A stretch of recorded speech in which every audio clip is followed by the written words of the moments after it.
Welcome to Wasatch Weekends for one of our special 1-hour Saturday editions. I'm your host, Ben Roof, and it's a beautiful September 2nd. Today, we're going to be talking to a lot of different business leaders throughout Park City and checking in with a couple of experts to give us a little bit of career advice. But first, a quick local announcement. There's one day remaining in Midway's Swiss Days event, and today they've got a 10K race and a kids race. Also at 10 a.m. in Midway is the Midway Farmers Market. And it is the last day to check out the Mountaintop Brews and Tunes, which starts at 11 a.m. over at Deer Valley. Now, let's take a quick look at the weather before we head outside. This weather report is brought to you by Sun and Ski Sports, your new mountain sports headquarters.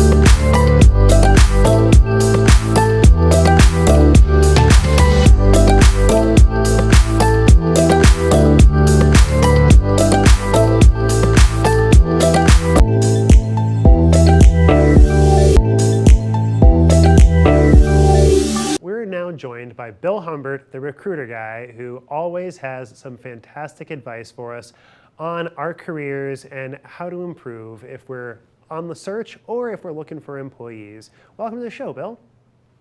Hey, Ben, thanks a lot. It's great to be here today. It's so great to see you again. So we're talking a little bit about loneliness in the job search today, right? We are. I know from personal experience just exactly how kind of lonely, depressing, and a little bit down it can be when you are looking for a job. It can definitely be a little bit of a dismotivating factor. So how would you recommend that we kind of just take those first steps in approaching that loneliness and kind of overcoming those emotions as we're working our way to a new career? So, Ben, I was in South Africa last month, and I came across this elephant that was all by himself. And, he's standing there behind the tree thinking he's going to hide from us, but it really didn't work very well. So what happens is when the leader male gets old, one of the younger males kicks him out, and they're kicked out of the herd, and they're totally lonely. And so unlike that male elephant that was in that photo, you don't have to be as alone as you think you are. You're only as alone as you choose during your career search. So I guess that's where some people like yourself, a recruiter, can come in. If I was looking for a job, would that be someone I would want to reach out to? Is go and approach a recruiter or contact you at recruiterguy.com to kind of look for a little bit of that help and some assistance in our job search? Well, for most recruiters, the professional recruiters get paid by filling positions. And if you don't have the right experience, they're probably not going to spend any time helping you because that's not how they get paid. They get paid strictly on commission. But the way a candidate who's looking for a job can overcome those lonely feelings is to go the other way and create positive feelings about their background. So when you lose a job or you choose to leave a job that you love the company and you hate the manager, you feel alone and you feel like nobody else in the world is experiencing this. In fact, lots of people are. And so the best way to transition is, in my book, Expect Success, The Science of the Over 50 Career Search, right at the beginning of my book, I coach people to reinforce their self-confidence and build that back up because you need that for your interviews. And so get two pieces of legal sheets of paper and at the top write professional, at the second one write personal, and then list everything that you do well, all your skills, your attributes, and even experiences that you're really proud of. And sometimes they will cross over between personal and professional, and that's fine. And you need to fill every single line with something. And then what you do is you add asterisk next to the skills and attributes that you have and that you use that you enjoy using. Because why go looking for a job if you don't want to do it? So let's focus on the things that you do well, that you enjoy doing. And then you go through those and build stories that demonstrate you have those skills or those attributes or that experience. And when you do that before you even go to the interview, now you've built all of that confidence back up and you're ready to rock and roll. Well, it sounds like that's a great way to prepare both for success in the interviewing process and an awesome exercise to help us both polish up our resumes and our cover letters and just create that foundation of self-confidence that'll help us present ourselves well. Is there, Absolutely. How would you recommend starting? If it was just something that we're looking at that blank sheet of paper and we're just having a hard time coming up with some concrete things, how would you recommend we start? Well, one thing you could do is look at a job description of a job that you're interested in and see what skills and experience they're looking for, and do some research on the company and learn a little bit about their culture and what attributes that they may be interested in a candidate. You know, all companies are looking for people who are honest, loyal, smart, can do the job. And so go through those, and then that helps you get started on your list. And so if we've got our list finished, we're looking at our completed list, and then we're looking up at our blank screen on the computer, how are we taking that list and then turning it into an interview? Well, the best way to get interviews is to network. The bad news is human resources in their applicant tracking system, if your keywords do not match a poorly written job description perfectly, and I'm saying, let's say slippery is one of the words in the job description. If it's not there the 5 times that they have it in the job description, and it's not there 5 times in your resume, you will be screened out, or at least get a lower score, and the lower score will screen you out. So it's important to network your way to a new position, to an interview, and by doing that, you avoid all of the human resource screening out. Well, and when you say screening out, you're referring to before a human being even takes a look at your resume, right? Just getting kind of pushed to the side by the computer system? Exactly. So, and if you listen to the advertising of the job boards, one of them in particular advertises both to candidates and to companies. And if you listen to their one where they advertisement for companies, they tell you, we send you the best qualified candidates. What's that mean? They're screening out the candidates that aren't the best qualified, and best qualified is based only on a keyword match.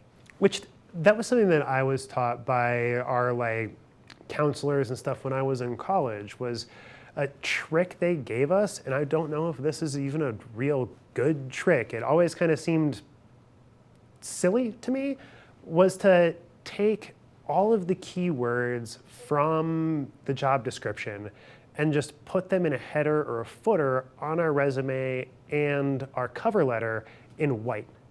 So that way they don't show up to anybody looking at our resume, and even if they highlight it, if they don't select headers and footers, it still doesn't show up, but they do get picked up by the keyword searches and the algorithms.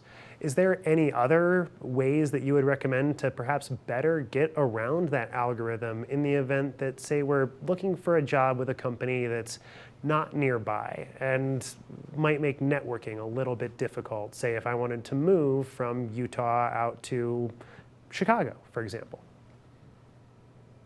I get this question a lot. And have you ever heard of 6 degrees of separation? I certainly have. That's how networking works. Hey, who do you know that's in Iowa? Oh, yeah, I have a friend that went to University of Iowa. Can you introduce me to them because I'm interested in a job in Chicago, but they live in Iowa? Well, University of Iowa is only 4 hours from Chicago. I'm sure they know classmates who live in Chicago. Well, and And Cedar then you get Rapids is certainly closer than Denver. More likely to know right. people there. Yeah, so it's something that you just use those 6 degrees of separation to network your way in. And that's what I do as a recruiter. I don't just post positions out there and hope that the right person is looking right now while I need them. I'm out there talking to people and getting them to introduce me to people all the way to wherever it is I need to go. So it sounds like a fantastic way to approach things. And I would imagine that taking a little bit of advantage of social media too could be a way to kind of help reach out to people who might be in a position to either introduce us to the right person or be the right person themselves. I mean, I know that is sort of the idea behind a service like LinkedIn, but I can't say that I know too much about LinkedIn or using any of those services to network for business personally. So Ben, there's this device that's really cool. You can get your weather on it, you can read your email, you can even make phone calls on it. And that's the best way to network is to find people, use LinkedIn, try to find people who work at the company that has the opening that interests you. And oh my gosh, there's somebody I know. I went to college with them.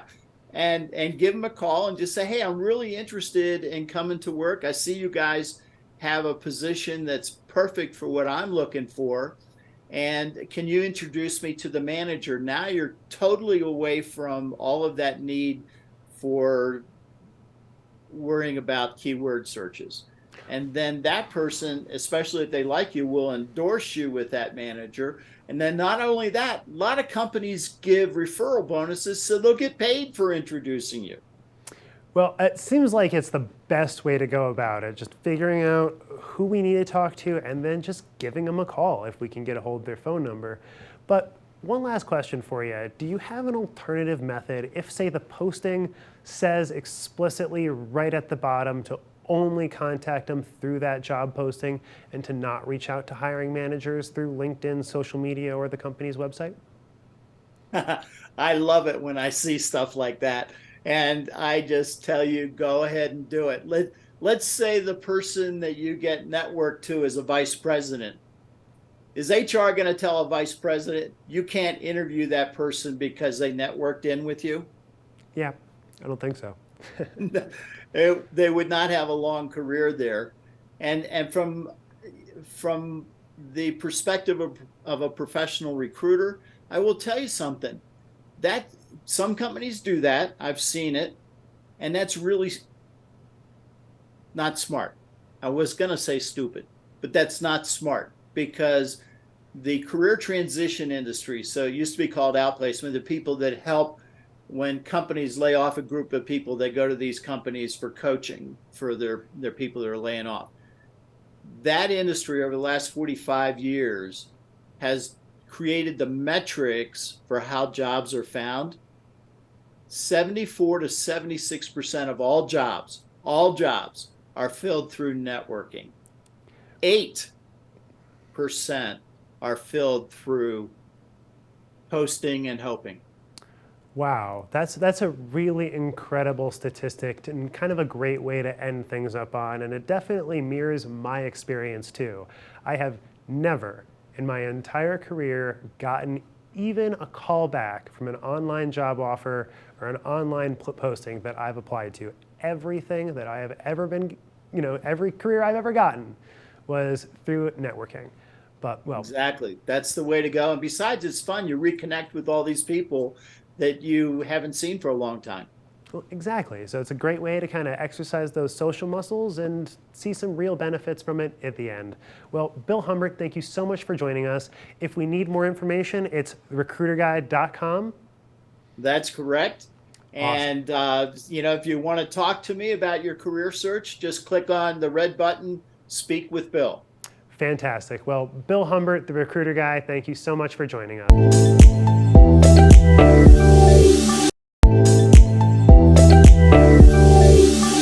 Welcome back to the show. The Park City Chamber of Commerce has their Small Town Stories series, which helps showcase local businesses throughout the Heber Valley and Park City areas. Up next, we're checking out Bright Automotive Detailing, who are specialized in doing automotive cleaning either at your home or office with some of the most highly specialized people in the business.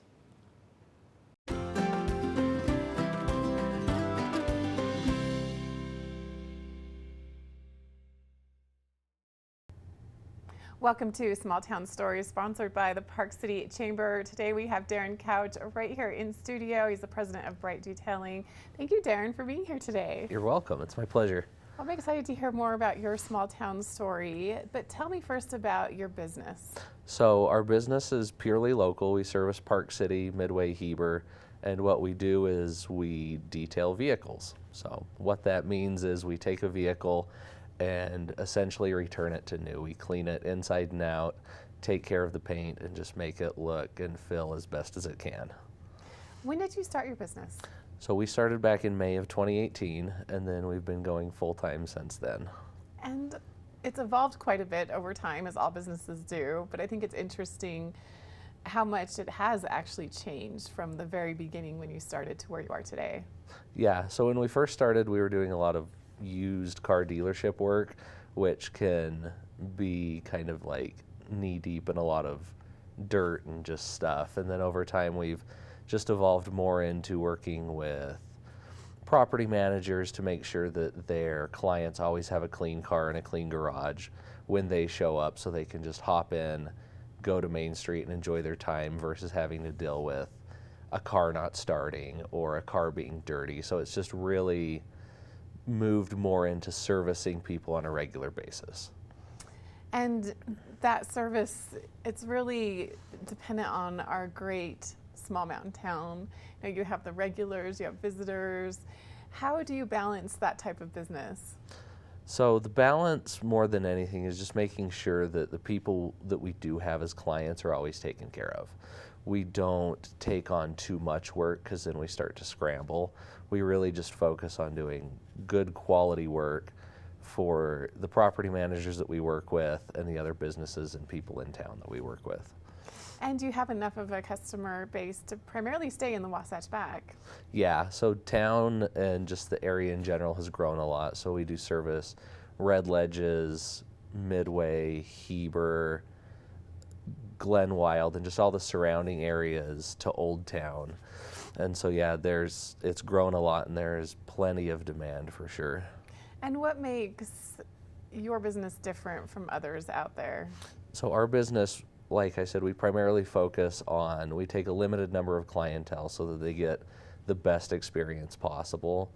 And then detailing as an industry is largely unregulated. So for example, you need a license to open a hair salon or to be a mechanic, but auto detailing falls outside of that realm. So one place that we excel is that we are certified with the International Detailing Association, which is akin to like an ASE certification for a mechanic.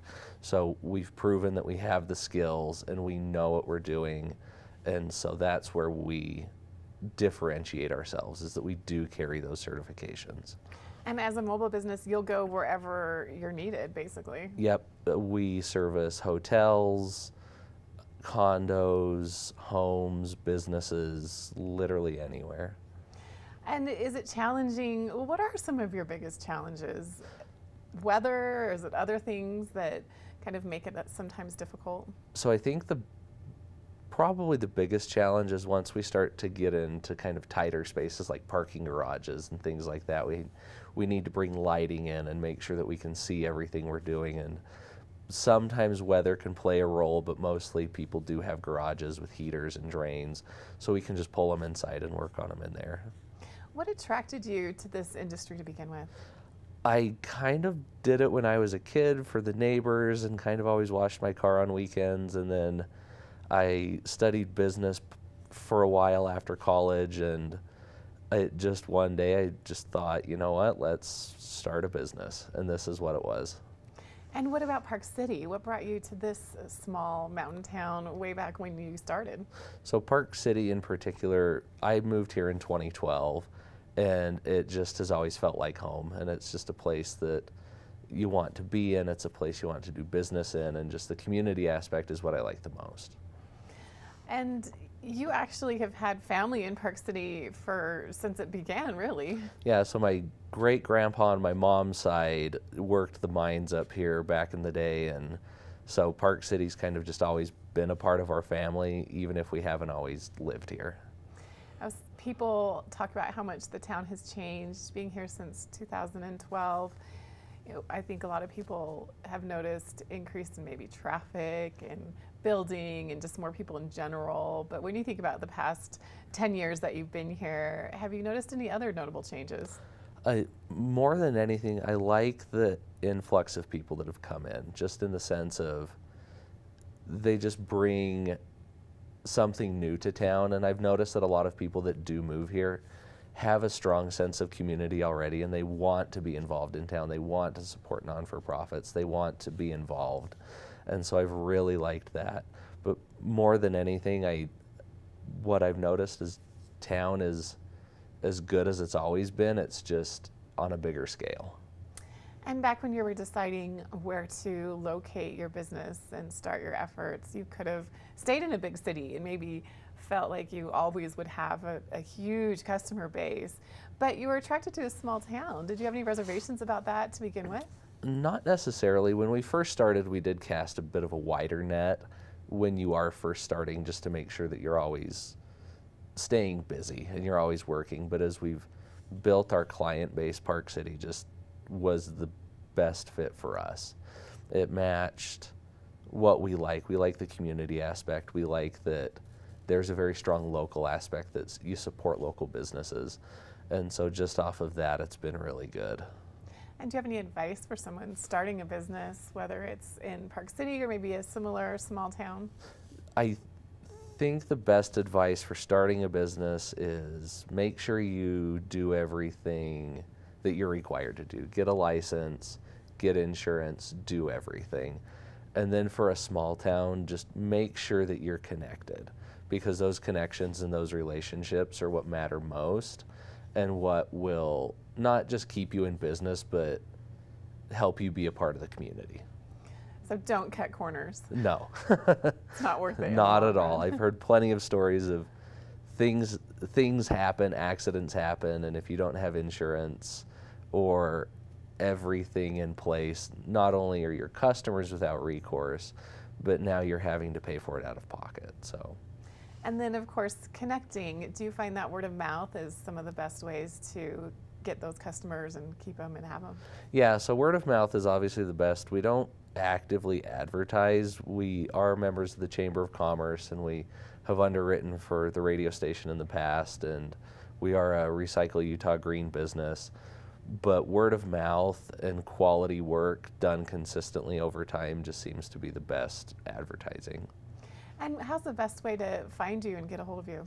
So the best way, you can go to our website. It's brightdetails.com. That's BRITE, and then just details.com. Or our phone number is 801-209-3819.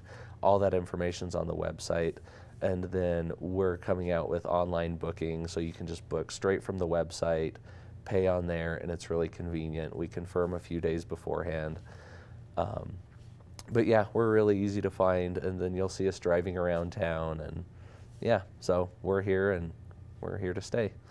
Well, thank you so much, Darren, for joining us today. Really appreciate having you here and having such a great business as Bright Detailing a part of Park City's landscape. I know it's an excellent one, and we very much appreciate all you do for our community and just as a small town business. So thank you for your time. Yep, you're welcome. Thank you. We'll be back with more right after this.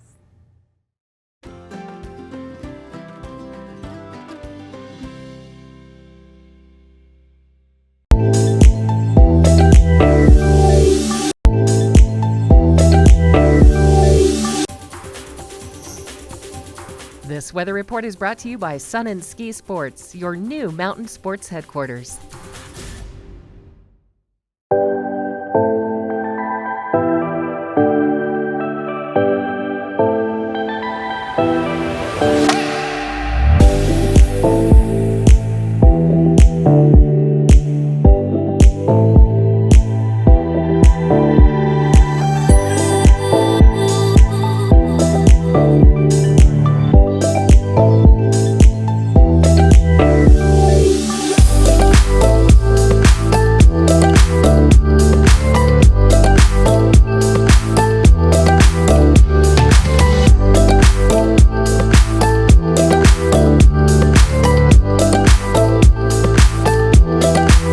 Welcome back to Wasatch Weekends. Kimberly Perot had the opportunity to sit down with Erica Roby, a barbecue pitmaster, for her new show, Pitmasters, on Food Network. Let's hear what they have to say.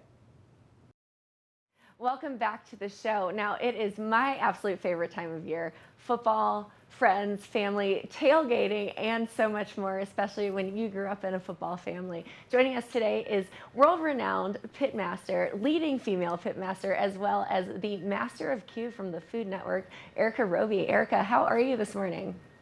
Hey, I'm doing good. How are you? Doing great. I absolutely love the tailgate setup you have going on. So tell us a little bit more. You know, tailgating is so popular, but how can you really wow the crowd or the fans as you prepare for football season this year? Yeah, so tailgating is a lifestyle. It is a culture in and of itself.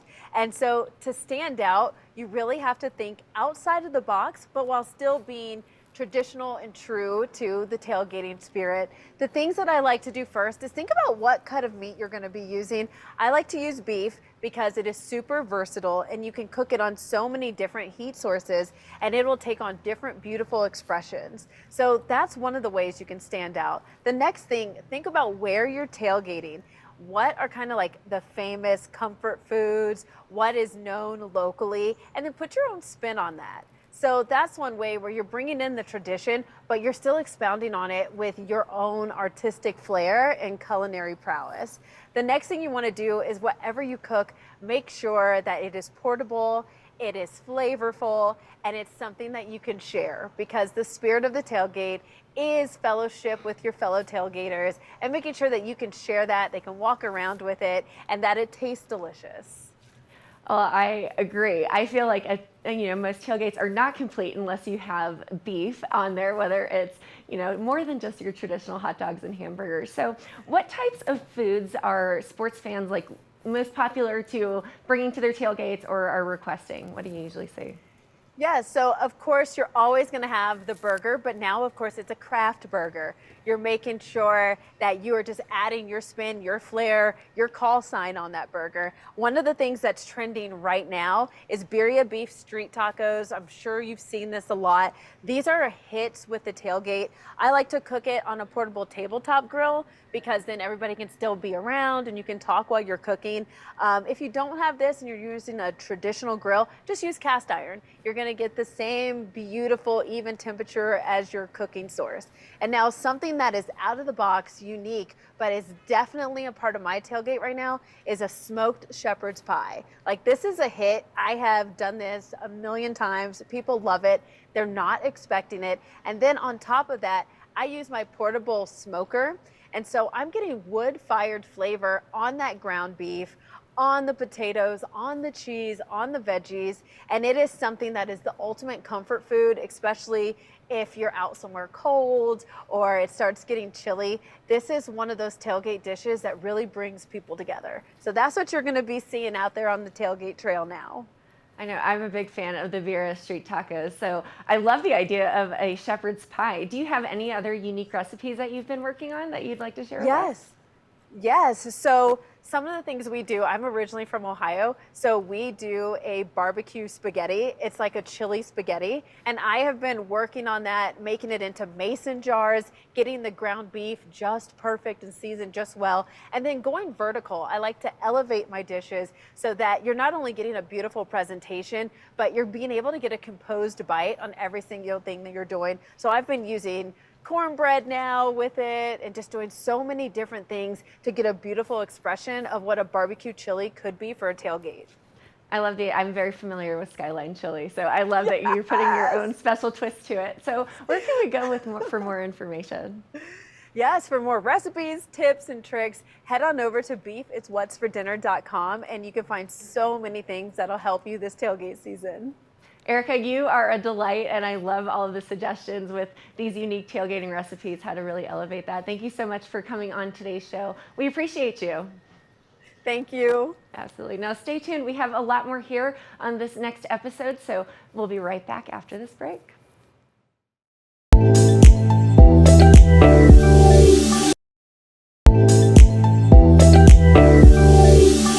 Welcome back to the show. Do you ever feel like playing detective or really challenging your problem-solving abilities?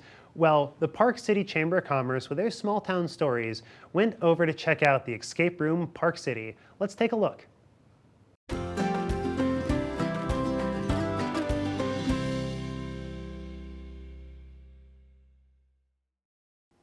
Welcome back to Small Town Stories, sponsored by the Park City Chamber. Right now we are highlighting Escape Room Park City, and Sharon Spangenberg is here with us today. She is a Park City local that we love to talk to, and we're so excited to have her right here on Small Town Stories. Thanks for being here. Absolutely. Thanks for inviting me.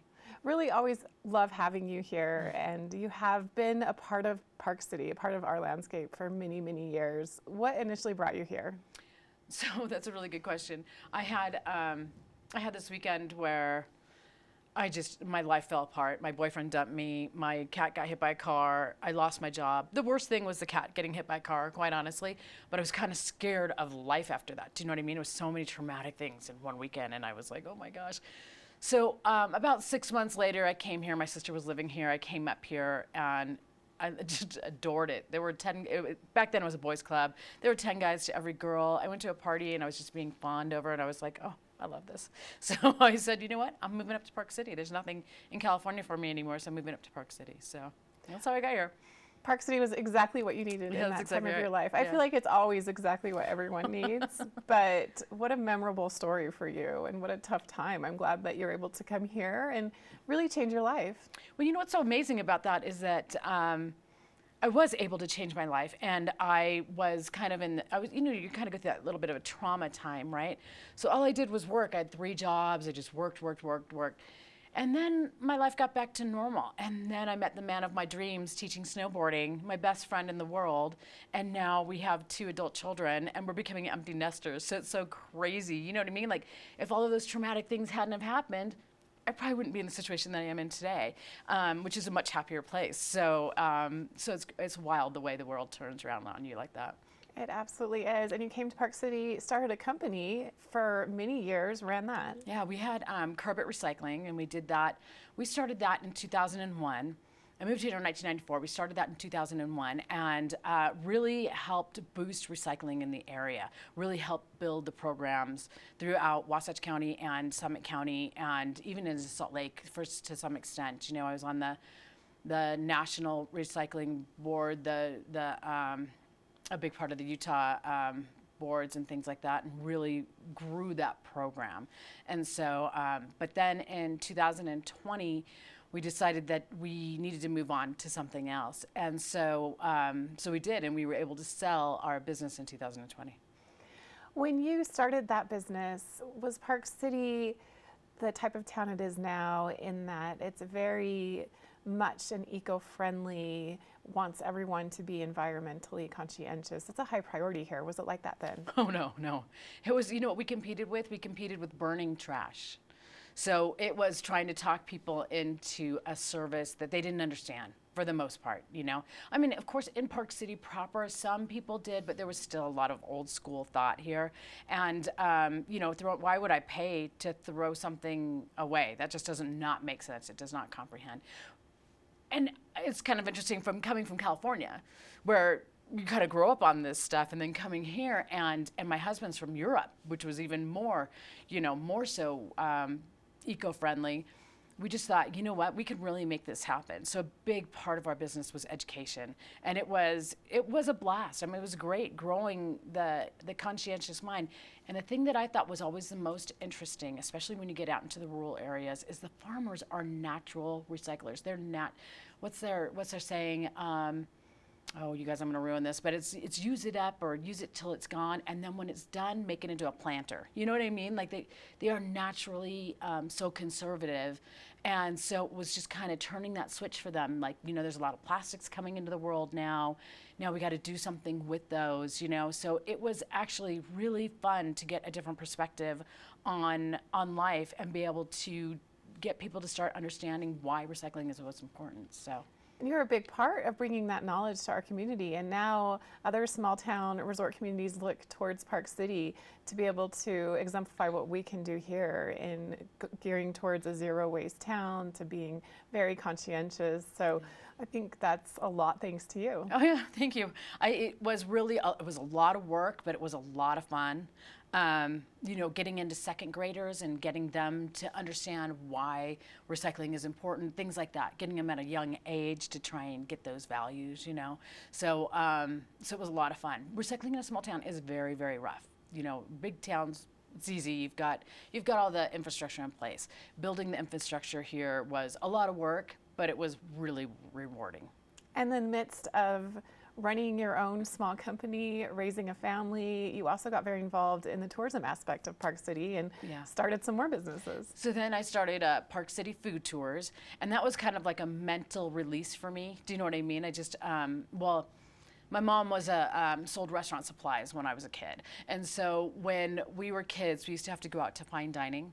Can you imagine going out to fine dining when you're a kid? Because when you're a kid, your elbows on the table, you're, you know what I mean, goofing off with my sister, et cetera, et cetera. We had to sit up straight, no hands on the table, mind all your P's and Q's, and be introduced to this amazing food that we did not appreciate and didn't even like at the time. So then as I started looking into this idea of doing a food tour, and I was like, oh my gosh, I mean, Main Street, how much better can you get than that? There's so many amazing chefs on Main Street, and many of them are still there, and they're just absolutely, it's a blast. It was a blast getting to know their process, the way they thought about food, the way they combined foods, their backstories, the restaurateurs' backstories. It was just so much fun. I absolutely adored that business. Which started something for you here. That's exactly right. So as I'm doing that, I realized people really wanted more. They love the outdoor activities. I mean, come on, that's what we're all about. But they wanted a little bit more. So then I was introduced to this idea of an escape room. And I thought, oh my gosh, this would go gangbusters in Park City. So, and this is right when escape rooms were just getting started in the US. And so my husband and I, we went to, at the time we had little kids, so we did these little pocket trips. We'd take these so we went to Seattle one weekend, and we went to, I saw this idea of escape room. So we went in and did an escape room. It was down in this basement. It was like kind of dingy and kind of gross, and a guy sat in there the entire time. And when we walked out, I was like, well, if that's what an escape room is, I don't want to have anything to do with it. And my husband said, I see the potential. And I'm like, you do? If you do, let's go for it. So we went for it. And so now we're, 9 years in, something like that? Yeah. And so, and our escape room's nothing like that. I'm like, I insist on everything being clean because I just couldn't see it. Because when I left that other escape room, all I wanted to do was take a shower. You know what I mean? I was like, this is not cool. And so, so we started the escape room 9 years ago, and it's been absolutely one of the best experiences I've ever had in my life. How has it evolved over those past 9 years? I'm sure that's a very complicated question with a long answer, but what are some of the highlights? So really, I think what has happened is that we built a room. We didn't know what we were doing. We just built it, and we had people go through it. And as we had people go through it, we started making it better, and better and better. And we still do that with our rooms today. Like as we're watching and I say, you know what, someone keeps getting tripped up on this one thing, we try to improve it. So that's what we do. We just go through and improve our rooms all the time. That's one of my favorite things. But my absolute favorite thing, like I had this family last night, they're from Venezuela. Oh my gosh, absolutely adorable. Brilliant family. Can you imagine you're doing an escape room that has English text? They're translating from Spanish to English and figuring out puzzles at the same time. It is so rewarding. They had such a great time. I had such a great time. It was just an absolute blast. And that is one of my many favorite things about having an escape room. It's just such a rewarding career. So great to hear. When you hear all the cheers and the screams, you're like, oh my gosh, I helped those people have a great time, So, yeah. And you've done a fabulous job with it. I know that locals and visitors alike, they love it. It's definitely a highlight here in Park City.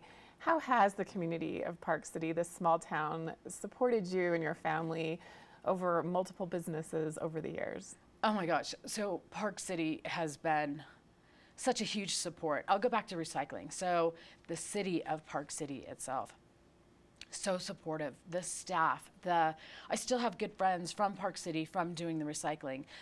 They were so absolutely supportive and helped us so much grow this program in Park City and in the surrounding areas. And then with the food tours, all those old friends that we've made all through the years were so supportive and so great and helped me get a really strong program going. And then lastly, I've had, city council people come through through the escape room. I've had city staff and, everybody, they're just so amazing. They really help out. And then the community itself, it just doesn't get any better. Do you know what I mean? When people that you've known for years come through and say, oh my gosh, Shireen, that was amazing. And so, it's just a really good feel-good thing. And people appreciate us, and we really appreciate them. Well, it's such a gem to have you here, and we're so lucky that after a very traumatic weekend, you chose Park City. Where can we get more information about Escape Room Park City? So escaperoomparkcity.com is our website, and it gives you information. But quite honestly, we're really people. So if you give us a call at 435-604-0556. We'd love to talk to you. We'd love to try and figure out the best room for you and your group and kind of start the relationship there. We want you to have a good time from the first phone call to the minute you walk out the door. Well, thank you so much for being here today. Well, thank you so much. I appreciate it. All right, once again, thank you so much to Shireen for being here today, talking all about Escape Room at Park City. For more small town stories sponsored by the Park City Chamber, stay tuned to Park City Television. We'll see you next time.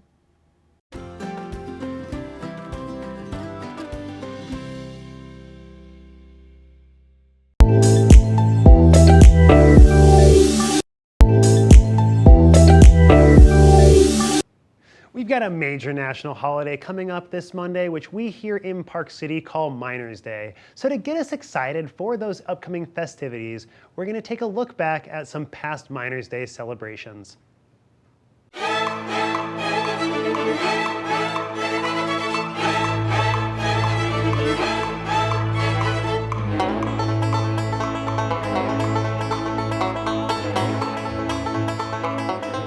All right, well, we're here at the 2017 Miners' Day celebration. It's a fun-filled day that starts early in the morning with a 5K.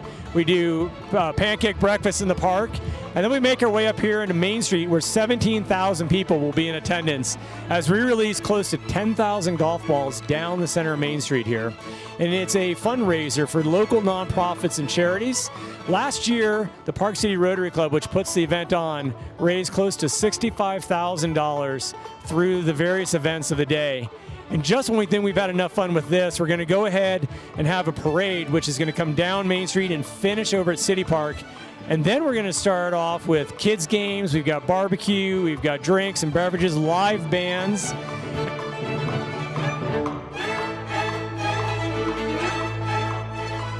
And then something that's really cool and very unique to Park City, that's a mucking and drilling competition. And see, Miners' Day really, though it's held on Labor's Day, was a a day that was set aside for all the miners to come out of the hill back in our mining heritage, and they would come and have a day off and recreate. And to honor that, we have this mucking and drilling competition where miners from around the country show up and they will be drilling into precision holes into the rock, and then they have to move this ore on carts. And that's the mucking and drilling, and it's an absolutely incredible event to see, and it really speaks to the heritage of Park City.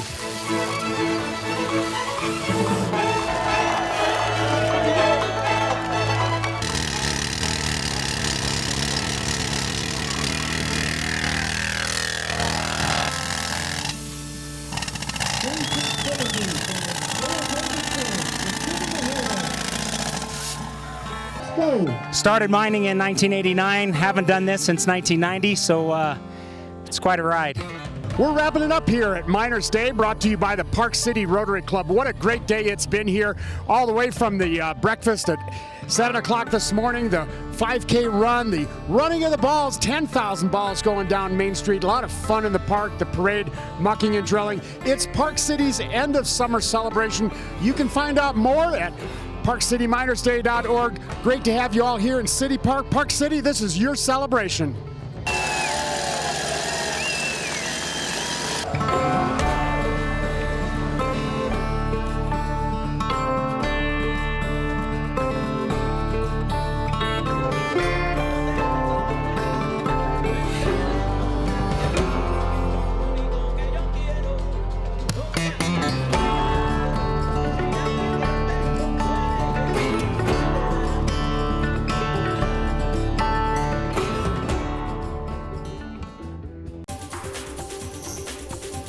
This weather report is brought to you by Sun and Ski Sports, your new mountain sports headquarters.